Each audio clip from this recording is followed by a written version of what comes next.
여러분들은 풍랑을 만나자마자 마음이 이렇게 흔들리십니까? 아니면은 풍랑 속에 계속해서 인내의 한계에 부딪혔을 때 흔들리게 됩니까? 제자들이 오늘 말씀에 배를 타고 호수 건너편으로 건너가다가 풍랑을 만나게 됩니다. 이때 제자들이 풍랑을 만나자마자 무서워했던 것이 아니고 풍랑 속에서 끊임없이 살려고 노를 저으며 사투를 벌이다가 한계에 도달했을 때에 무서워하고 절망하게 되었다는 사실입니다. 오병 이후 사건 이후 제자들이 배를 탄 시간을 이렇게 보면 저녁 해질녘 무렵이라고 합니다. 시간으로 넉넉 잡아도 저녁 오후 8시 정도가 되겠죠. 그런데 예수님이 무리를 걸으시고 제자들 이 배까지 다가갔던 이 시간이 성경에는 밤 사경이라고 말하고 있습니다.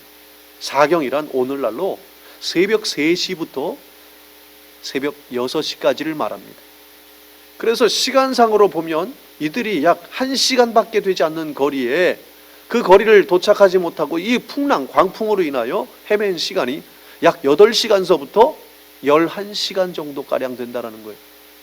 그러니까 여러분, 이 풍랑이 물어오고 있는데 지금 이 물이 배로 지금 계속해서 들어오고 있어서 가라앉을 위기, 배가 뒤집어질 위기에 처해져 있는데 살고자 노를 열심히 저었어요.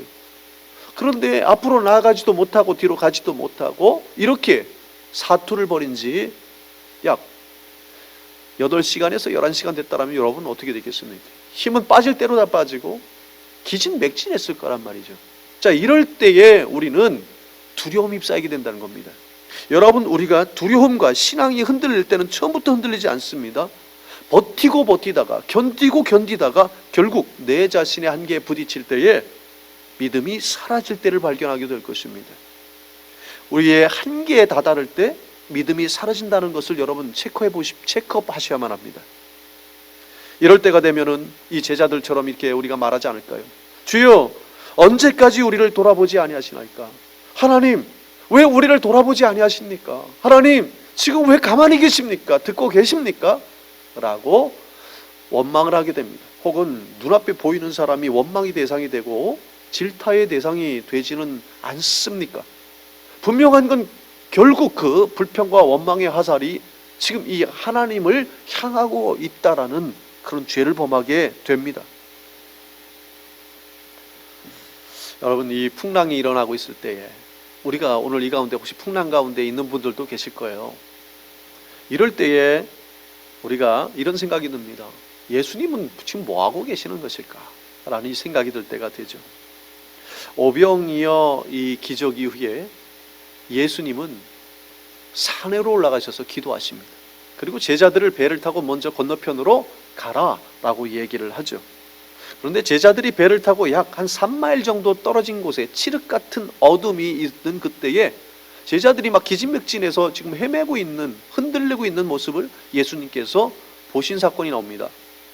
같은 맥락에 마가복음 6장 48절에 말씀하기를 바람이 거스름으로 제자들이 힘겹게 노젓는 것을 보시고, 아멘. 예수님께서 제자들이 괴로이 노젓는 것을 보았다라는 거예요. 예수님께서 제자들을 지금 보고 있는 것이죠. 예수님은요, 오늘 이 시간에도 우리가 어떤 상황에 있고 얼마나 멀리 가 있고 얼마나 깊숙이 있든 간에 예수님 그 모습을 다 지켜보고 계시는 분이십니다. 시편 139편 8절에서 10절 말씀에 내가 하늘에 올라갈지라도 거기 계시며 음부에 내 자리를 펼치라도 거기 계시니이다.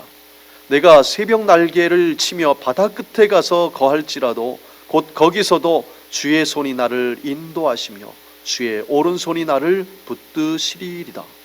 아멘. 여러분이 알고 있는 이 찬송가, 참 저도 굉장히 그 찬송을 좋아하는 애찬송 중에 애찬송인데 주만 바라볼지라입니다. 거기 반복해서 부르는 후렴 부분이 이렇게 해요.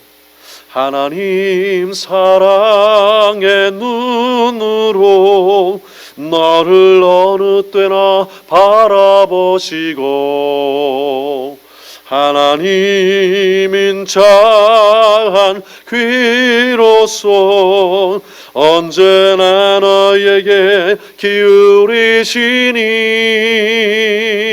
어두움에 밝은 빛을 비춰주시고 너의 작은 신음에도 응답하시니. 아멘. 우리가 어떤 장소와 어떤 상황에 있든 주님은 여러분의 일거수일투족을 다 지켜보고 계십니다. 우리 이 사실을 잊지 말아야 합니다. 그런데 아직까지도 궁금점이 여러분 가지실 수 있습니다. 이 본문 말씀을 읽다 보면 왜 예수님은 제자들이 풍랑을 만날 때 빨리 오지 아니하시고 그렇게 8시간 혹은 11시간 동안 힘이 다 빠지고 에너지를 다 쏟을 만큼 기진맥진할 때까지 기다렸다가 늦게 오셨는가라는 그런 궁금점이 생기게 됩니다. 여러분, 제가 어릴 적에 시골에 살게 됐는데 이 부엌에 그리고 설거지 이게 하는 이 곳곳 이제 에도 마당에도 보면 조그마한 항아리가 이렇게 있어요. 근데 거기 그 항아리의 이름이 구정물통이라고 우리는 불렀습니다.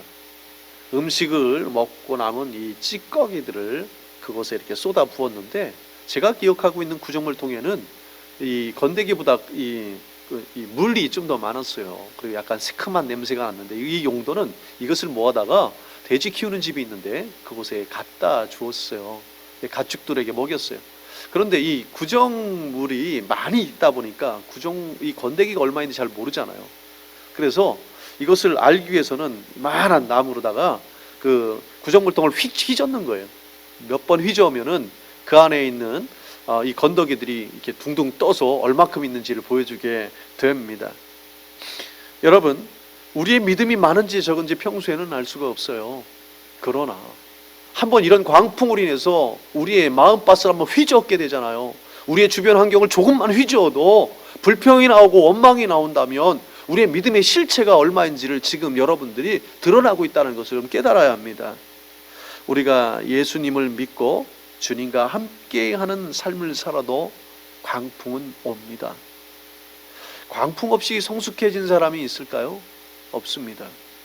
그리고 광풍 없이는 성숙해질 수 있는 사람도 없습니다.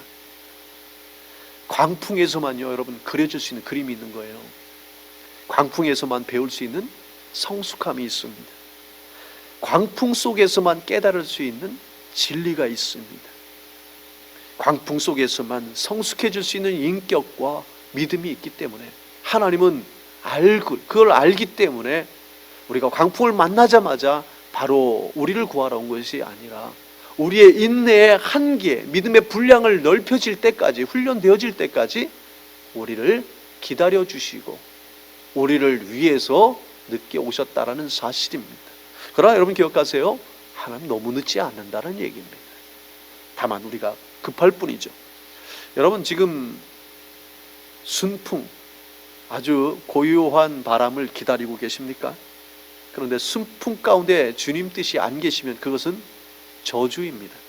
광풍 가운데 주님의 뜻이 계시면 사실상 그 광풍은 축복입니다. 그래서 그리스도인의 삶은 광풍 없는 삶을 사는 것이 아니라 광풍을 이기는 삶을 살아야 되는 줄로 믿습니다. 예수님께서 제자들의 이런 모습을 보고 육지에서부터 물 위로 걸어서 오시고 있었습니다. 제자들이 그 모습을 보고 유령인 줄 알고 두려워했다는 모습을 여러분들이 성경을 읽어서 아실 거예요. 이때에 이 두려워할 때에 두려워하지 않는 철칙이 있습니다. 바로 예수님께서 이렇게 말씀하십니다. 27절에 보면 나니 두려워하지 말라라고 말해요. 여러분, 풍랑이 지금 없어진 게 아닙니다. 풍랑이 지금 여전히 존재하고 있습니다. 그때 예수님께서 다가와 하시는 말씀이 나니 두려워하지 말라, 안심하라, 나니 두려워하지 말라라고 말하고 있어요. 여러분, 풍랑이 아직 있지만, 오늘 여러분에게도 풍랑이 있지만 아직 두려워하지 말아야 할 이유가 있다면 그것은 바로 나니라는 거예요. 나니. 예수님께서 두려워하지 말아야 될 이유를 나다라고 말했습니다. 내가 있으면 된다는 얘기죠. 여러분, 오늘 우리가 두려워하고 있는 이유가 무엇입니까? 바로 이게 없어서 그런 거 아닙니까? 예수님 한 분만으로 만족하지 못하니까 두려운 거 아닙니까? 여러분, 팬데믹이라는 풍랑이 있지만 이 시간 하던 일을 멈추고 단순하게 예수님의 음성을 들어보십시오. 나니 두려워 말라. 이 음성을 여러분이 들으신 줄로 믿습니다. 예수님의 목소리를 듣고 안심한 제자들과 베드로는 이렇게 얘기를 합니다. 베드로가 28절에 주여 만일 주님이시거든 나를 명하사 물 위로 오라 하소서라고 말하죠. 여러분, 이 이야기를 보면서 묵상하다 보니까 굉장히 당돌하더라고요. 어쩌면 목숨을 잃을지도 모르는 대담한 모험이 들어있기도 합니다. 이러한 베드로의 용감한 행동을 보면 깊이 생각해서 했을까요? 아닐 것입니다. 그냥 단순하게 그리 하고 싶었던 거예요. 예수님처럼 나도 걸어봤으면 했던 것이죠. 단순함에서 이런 믿음의 고백이 나온다는 거예요. 요즘 사회적 거리두기가 계속되고 있죠. 소셜 디스텐싱이 계속되고 있어요. 그러면서 온라인 예배를 장기적으로 드리게 되다 보니까 교회마다 사실 재정적인 어려움이 올 수도 있습니다. 이미 겪고 있는 분들도 있고요. 그러나 다 그렇지는 않다라는 거예요. 우리는 이런 것을 보면서 이렇게 서로 얘기를 하기도 합니다. 어느 교회는 큰 교회라서 어려울 거야. 부교육자도 많고. 그렇지만 또 어떤 분들은 아니야. 이럴 때는 작은 교회가 더 힘들겠지라고 얘기합니다. 여러분, 정말 확실한 거는요, 크다고 해서 힘들거나 작다고 해서 힘들지 않습니다. 그것은요, 하나님 말씀을 믿지 않는 교회가 힘든 겁니다. 의심하고 믿음이 없으면 그 교회는 힘든 겁니다. 의심하고 믿음이 없는 성도는 힘든 겁니다. 복잡하게 이것저것 생각하면 생각할수록 여러분 어려워져요. 단순하게 믿으라는 것입니다. 여러분, 믿음은요 단순함에서 나오는 겁니다. 복잡하게 생각하는 사람 중에서 믿음 있는 사람 봤습니까? 여러분, 믿음 있는 사람은 단순한 자의 몫이죠. 단순함이란요, 하나님이 말씀하시면 그대로를 받아들이는 것입니다. 믿으라면 그대로 믿는 것입니다. 생각이 너무 많고 복잡하기 때문에 여전히 우리가 믿음이 있는 것 같지만 믿음이 없다는 사실을 오늘 말씀을 통해서 우리가 수술받아야 하는 것이죠. 여러분, 복잡하면 어떻게 되죠? 베드로는 처음부터 물에 빠지지 않았다는 사실을 기억하세요. 30절에 보면 바람을 보고 무서워 빠져가는지라. 그가 처음에 못 걸은 게 아니에요. 걸었습니다. 믿음을 가지고 걸어갔다는 얘기예요. 그런데 바람을 보았을 때 빠졌다는 거죠. 단순하게 예수님 보면 안 빠지는데 걷게 되는데 갑자기 바람을 보더니 무서워하면서 빠졌다라는 거예요. 여러분, 이게 무엇이냐면 단순하면 무리를 걷지만 복잡해지면 무리에 빠지게 된다는 얘기입니다. 오늘 이 시간에 여러분들은 이 예배를 통하여 은혜를 받을 것입니다. 그러나 어떤 부분에 몇 분의 성도님들은 주변에 이 예배를 드리고 은혜를 받았음에도 불구하고 밖에 나가거나 이제 월요일이 되면 현실 속에 살아가다 보면 여전히 또 두려워하게 되면 그는 왜 그런 것일까요? 여러분, 그것은 오늘도 단순하게 주님을 바라봐야 되는데 복잡해졌다라는 얘기예요. 31절에 예수님께서 말씀하십니다. 베드로를 끌어올리면서 믿음이 작은 자여 왜 의심하느냐라고 야단을 쳐요. 여러분, 오늘 이 말씀에 보면 예수님께서 나니 두려워하지 말라라고 위로도 하시지만 또 반면에 야단도 치셔요. 의심이 많은 자요, 그러니까 믿음이 작은 자요 왜 의심하느냐라고 야단을 쳤다는 거예요. 오늘 이 시간 우리가 두 가지를 다 받아야 돼요. 위로도 받아야 되지만 오늘 흔들리고 있다면 야단도 겸허히 받아들여야 됩니다. 여러분, 문제가 복잡해지면 문제에 빠지게 되어 있습니다. 의심하는 것을 여전히 나 합리화를 시키는 사람들이 너무 많습니다. 그러다 보면 더 큰 문제에 빠지게 됩니다. 의심하는 것에 철저한 반성이 있어야 하고요, 단순하게 믿어야 무리에 걸을 수 있습니다. 그렇다면 우리가 이런 광풍에서 단순함이 복잡함을 이기는 것으로 우리가 오늘 말씀을 통해서 계속 나아가고 있는데요, 그럼 우리가 이 영적인 이 단순함을 취하기 위해서 우리가 어떤 스텝을 밟아야 되겠습니까? 무엇을 해야 되겠습니까? 아주 중요한 말씀인데요, 저는 여기서 세 가지 키를 여러분들에게 제시합니다. 첫 번째는요, 광풍이 불 때에, 영적인 풍랑으로 가득할 때 하나만 남기고 모두를 내려놓아라 라고 말씀드립니다. 첫 번째 뭐라고요? 하나만 남기고 모든 것을 내려놔라 라는 거예요. 여러분, 볼링을 만든 사람이 아이러니하게도 종교개혁가 말틴 루터라고 합니다. 그가 도피 생활로 무료함을 달래기 위해서 마귀를 상징하는 핀 10개를 이렇게 놓고 큰 공을 굴려서 그걸 쓰러뜨렸다고 합니다. 여러분, 볼링을 한 번이라도 쳐보신 분은 아실 거예요. 못 쳐보신 분들도 아실 거예요. 볼링은 공으로 앞에 있는 핀 10개를 다 쓰러뜨리는 건데, 그 10개를 다 쓰러뜨리면 뭐라고 하시죠? 스트라이크라고 하죠. 그러면 스트라이크를 하기 위해서는 반드시 맞춰야 하는, 쓰러뜨려야만 하는 핀이 있습니다. 그 핀이 바로 1번 핀입니다. 맨 앞에 있는 핀이에요. 그거를 쓰러뜨리지 않고는 절대로 스트라이크는 나오지 않는다는 것입니다. 그래서 1번 핀을 킹핀이라고 해요. 초보들은 10개의 핀을 다 쳐다보고 공을 굴려요. 저도 처음에 그랬습니다. 그런데 이 고수들은요, 이 잘 치는 사람들은 킹핀 한 점을 바라보고 그 킹핀 가운데서도 어디를 맞춰야 될지를 정확하게 초점을 맞추고 그곳을 향하여 던집니다. 여러분, 이 볼링은 10개를 보는 싸움인 것 같지만 결국 하나를 보는, 하나의 초점을 거는 싸움이라는 것을 우리 명심해야 돼요. 지금 풍랑 속에 한 개에 부딪혀 쓰러질 지경이라면 지금 여러분들 고민할 필요가 없습니다. 영적 킹핀만 제어하고 다 내려놓으십시오. 모두 보면 쥐게 됩니다. 여러분, 이 시간 하나님 한 분만 남겨놓고 모두 내려놓으십시오. 여러분들이 지금 여러 문제를 보니까 무슨 소리를 들으냐면 신앙의 하수라는 소리를 듣는 겁니다. 여러분들이 신앙의 고수이고 싶다면 지금 얼마만큼 단순해지느냐, 그리고 다른 것들을 얼마만큼 버릴 수 있고 하나님에게만 집중할 수 있느냐, 이 싸움이라는 거예요. 이 시간 여러분, 하나님 한 분만 남겨놓고 다 버리실 수 있기를 주님의 이름으로 축원합니다. 아멘.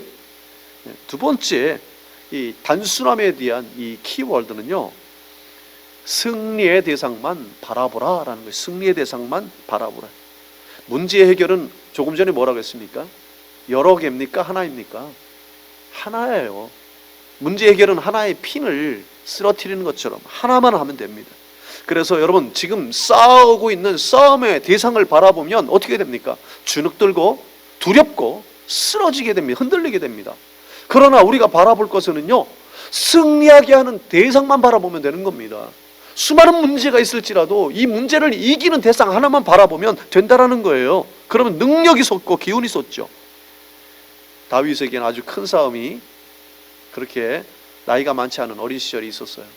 알다시피, 여러분들이 알다시피 골리앗과의 싸움이었었죠. 육체적으로 보나 싸움의 기술로 보나 여러 가지로 봐도 이 싸움은 가능성이 없죠. 그런데 다윗은 분명히 싸우러 나갔습니다. 그가 도대체 무엇을 믿었을까요? 도대체 믿는 백이 무엇일까요? 사무엘상 17장 47절에 이렇게 말씀해요. 여호와의 구원하심이 칼과 창에 있지 아니함을 이 무리에게 알게 하리라. 전쟁은 여호와께 속한 것인즉 그가 너희를 우리 손에 넘기시리라. 아멘. 다윗은 힘으로도 싸움 실력으로도 이 환경을 이길 수 없었던 것이죠. 그래서 골리앗을 볼 수가 없습니다. 그 볼 필요도 없는 것이죠. 그가 볼 수 있는 것은 이 골리앗을 무너뜨리고 능히 이길 수 있는 하나님, 승리의 대상인 하나님을 바라봤다라는 사실입니다. 오늘 이 시간에 여러분, 모든 환경 가운데 전문적이고 이 기술적인 부분들을 여러분이 이길 수 없을지라도 한 분만 바라보면, 승리하게 하신 한 분만 바라보면 능히 이 문제로부터, 이 풍랑으로부터 넘어설 줄로 믿습니다. 여러분, 이 사진에 보시면 예전에 유타주에 있는 엔젤스 랜딩이라는 이 산이 있습니다. 큰아들과 올라갈 때였어요. 그 입구에 가면 이 문구가 써 있습니다. 2004년 이후로 6명이 절벽에서 떨어져 죽었습니다. 당신의 목숨은 당신이 책임져야 합니다 라는 거예요. Your safety is your responsibility 라고 팻말이 써 있더라고요. 좀 두렵더라고요. 우리가 열심히 걸어서 약 3분의 2 정도 정상을 향하여 올라가고 있는데 큰 시험, 큰 고비가 왔습니다. 바로 면도날 트레일이라는 곳이었어요. 면도날처럼 정말 날카로워요. 이쪽 여기만 남겨놓고 이쪽도 큰 절벽이 와, 1마일 정도 떨어지는 절벽, 이쪽도 1마일 정도 떨어지는 절벽인 거죠. 면도날처럼 이런 길을 건너가야 되는 거예요. 저는 이 고소공포증이 조금 있어요. 두려워하고 무서워합니다. 높은 곳에 올라가면 가슴이 두근거리고요. 그리고 현기증이 납니다. 그리고 뭔가 오므라드는 것 같아요. 뭔가 뒤에가 막 오므라드는 것 같고 발가락과 이 손가락이 막 오므라드는 것 같아요. 여러분들은 어떠십니까? 그래서 이 면도날 트레이닝에 보니까는 여성들도 가고 제 아들도 건너갔어요. 굉장히 자존심이 상하더라고요. 그래서 스스로 막 주문을 걸었어요. 두려움을 극복할 방법을 찾아야 한다. 아래를 내다보면 또다시 현기증이 올 것이다. 절대로 아래를 내다보지 말자. 근데 여러분 그게 잘 되던가요? 눈앞에 보는 순간 이미 아래도 보이잖아요. 그래서 살짝 위에 보는 거예요. 살짝 위에 보면서 앞에 바닥만 이렇게 보이질 정도로 이렇게 보고 가서 아래를 보지 않았어요. 그래서 건너갔어요. 두렵고 떨리지만 건너갔어요. 여러분 지금 두려워하고 있는 상황을 한번 진단해 보세요. 나는 지금 어디를 보고 있는가? 위를 보고 있는가? 땅을 보고 있는가? 문제를 보고 있는가? 승리케 하시는 하나님을 보고 있는가? 여러분 진단해 보아야 합니다. 여러분 우리가 발을 땅에 디디고 살죠. 그러나 우리의 눈과 우리의 마음과 우리의 머리는 하늘에 두어야 함을 잊지 마시길 바랍니다. 이 말씀을 통하여 얻은 답이 무엇이냐면 예수님을 보면 물 위에 걷게 되고 바람을 보면 물에 빠지게 된다는 거예요. 싸움의 대상 중에서 우리가 승리하게 하시는 하나님을 보면 승리하게 되지만, 걷게 되지만, 여러분 이 싸움을 하는 이 대상, 주변의 환경의 문제를 바라보면 우리는 그 문제에 빠지게 돼 있을 수밖에 없다는 얘기입니다. 승리의 대상인 하나님만 바라보십시오. 세 번째 키워드는, 단순함의 키워드는요, 긴급 구조 요청을 하라 입니다. 우리가 여전히 힘듦에도 불구하고, 큰 광풍을 만났는데도 불구하고 하나님 앞에 부르짖지 않는 것은, 그것은 내가 아직 죽을 위기가 아니라는 거예요. 그렇게 심각하지 않다는 얘기입니다. 아직 살만하니까 그런 거죠. 베드로가 정말 죽음의 위기를 맞이하게 되니까요, 30절에 이렇게 말하더라고요. 그가 물에 걷다가 환경을 보고 빠지니까는 이제 다급해서 말하더라고요. 주여 나를 구원해 주소서, 주여 살려주소서라고 부르짖는 거죠. 지금 물속에 당장 빠져 죽어가고 있는데 여러분 창피한 게 있습니까? 생각하고 고민할 시간 없이 본능적으로 여러분들도 외칠 거예요. 살려주세요, 살려주세요. 여러분 하나님은 환난 날에 가만히 있으라고 말하지 않습니다. 부르짖으라고 말합니다. 시편 50편 15절에 환난 날에 나를 부르라, 내가 너를 건지리니 네가 나를 영화롭게 하리로다. 아멘.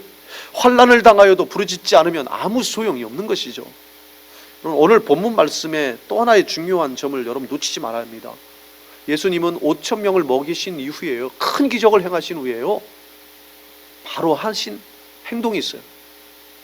산으로 한적한 곳으로 기도하러 갔다는 거예요. 제자들은요 바로 배를 타고 갔었죠. 자, 여기서 풍랑을 누군가에게도 만나지만 풍랑을 이기는 자와 못 이기는 자의 차이점이 바로 이 모습에 있습니다. 우리는 큰 기적을 보고 큰 어떤 하나님의 은혜를 맞고 나서 무엇을 하느냐가 문제죠. 기도해야 된다는 거예요. 오늘 큰 풍랑 가운데에 흔들리고 기진맥진하고 쓰러져 있고 넉다운 되어져 있는 것은 무엇이냐면 오병이어 이후에 우리가 기도로 준비하지 않았다라는 거예요. 정확하게 말하면 큰 풍랑을 맞이할 기도로 준비함이 없었기 때문에 제자들이 더 흔들렸다라는 겁니다. 여러분 이렇게 우리가 흔들거릴 때에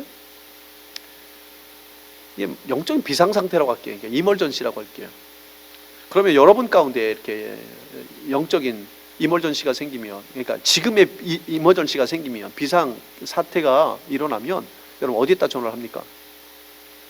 911으로 여러분 전화를 하실 거예요. 그런데 그보다 더 먼저 전화할 것이 있어요. 그것이 바로 333 전화를 하셔야 됩니다. 무슨 얘기냐면 영적인 문제가 생길 때는요, 모든 걸 영적으로 볼 수 있는 눈을 가진 사람은요 영적인 긴급 구조 전화를 한다는 거예요. 그게 바로 예레미야 33장 3절 말씀입니다. 그래서 영적 긴급 기도는, 구조의 기도는 어디입니까? 333으로 해야 된다는 얘기예요. 너는 내게 부르짖으라. 내가 내게 응답하겠고 내가 알지 못하는 크고 은밀한 일을 내게 보이리라. 할렐루야. 하나님 살려주세요 라고 부르짖을 때 하나님께서 응답해 주시겠다는 거예요. 네가 지금 이 팬데믹 상황 가운데에 보지 못하는 나의 신령하고 비밀스러운 은혜의 일들을 내게 보여줄 것이고 내게 응답할 것이다 라고 말씀하십니다. 기도하는 자가 기적을 이루는 것이죠. 기도하는 자가 문제를 이기는 것이죠. 꼭 이렇게 흥분할 필요는 없는데 제가 가끔 이렇게 흥분합니다. 혹시 여러분들 마음이 어쩌났다면 양해해 주시길 바랍니다.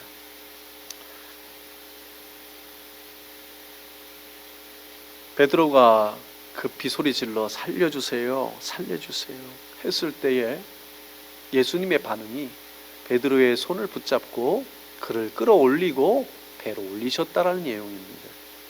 단순함이란 여러 사람에게 구조 요청을 했던 것, 이 사람 저 사람에게 자꾸 도와주세요 했던 것 내려놓고 영적으로 봤을 때 하나님 한 분에게 무릎으로 골방으로 들어가 기도하고 기도에 전념하는 거예요. 하나님 살려주세요. 예수님 살려주세요. 죽겠나이다. 이럴 때에 예수님께서 베드로를 물 위로 건져주셨던 것처럼 이 풍랑으로부터 여러분을 물 위에 건져내 주실 것입니다. 여러분, 인도네시아나 이 정글이 많은 아마존 이 지역에 밀림에 이게 벌목한 나무들을요 운반할 때 무거우니까 강물로 굴려서 강물로 이렇게 띄워서 운반하는 것을 보셨을 것입니다. 그런데 이 강물이 구비구비를 돌다 보면 이 나무들이 너무 많아서 나중에 이 트래픽 잼에 걸리는 거예요. 막히게 되는 거예요. 그런데 이 뒤엉키면은 이 나무 무게가 워낙 많이 나다 보니까 이걸 풀을 재간이 없어요. 그런데 기술자들은요, 고수들은 이것을 기가 막히게 이걸 한다고 그래요. 그게 뭐냐면 그 꼬이게 만드는 원인이 되는 나무 하나가 있다고 합니다. 많지도 않아요. 하나를 찾아내고 하나를 뽑아내기만 하면 나머지는 다 술술 풀려지기 시작한다는 거예요. 여러분, 이거는요 이 시간 결정적인 나무 하나를 보는 눈처럼 이 시간에 이 풍랑 속에서 막혀져 있는 모든 상황 속에서 정확하게 하나를 풀어나갈 수 있는 것을 볼 수 있는 눈을 갖는 겁니다. 여러분, 믿음의 고수는요 이 수많은 일들이 있지만 그 문제 해결의 단 하나의 그 원인을 찾아내는 것입니다. 그게 바로 하나님만을 찾고 나머지는 내려놓는 것이죠. 여러분, 이 시간에 핵심을 파악하는 눈을 가지십시오. 핵심에 집중할 수 있기를 바랍니다. 단순함은 언제나 복잡함을 이겨왔습니다. 지금도 앞으로도 단순함이 복잡함을 이길 것입니다. 여러분, 단순함이란 예수님 하나만 남겨놓고 모든 것을 내려놓으십시오. 킹핀 하나만 보시고 나머지 9개 핀은 내려놓듯이 지금 하나님 한 분만 두시고 나머지는 다 버리십시오. 그리고 승리의 대상인 예수님을 바라보십시오. 패배하는 것, 이길 수 없는 것 바라봐야 우리는 이길 수 없습니다. 그러나 우리가 이길 수 없는 대상도 하나님은 이길 수 있다는 거예요. 그 하나님만 바라보십시오. 그리고 지금 이 상황 가운데에 힘듭니까? 어렵습니까? 주님 앞에 긴급 기도 요청을 하시길 바랍니다. 하나님께만 긴급 구조 요청을 하시길 바랍니다. 그러면 하나님께서 반드시 여러분을 건져주십니다. 사랑하는 성도 여러분, 우리는 광풍 없는 삶을 사는 것이 아니라 광풍을 이기는 삶을 살아야 합니다. 광풍 속에 예수님을 보면 물 위에 걷게 되지만 문제를 보면 물에 빠지게 됩니다. 크거나 작은 교회가 힘든 것이 아니라 믿지 못하는 교회가 힘들듯 믿지 못하는 성도가, 의심하는 성도가 지금 힘든 법입니다. 단순함이란 하나님의 말씀을 있는 그대로 받아들이고 믿으라면 믿는 것입니다. 이럴 때일수록 단순해야 합니다. 단순함으로 복잡함을 패배시키고 단순함으로 잃었던 길을 다시 찾아갈 수 있는 우리 소망교회 성도님 되기를 축복합니다.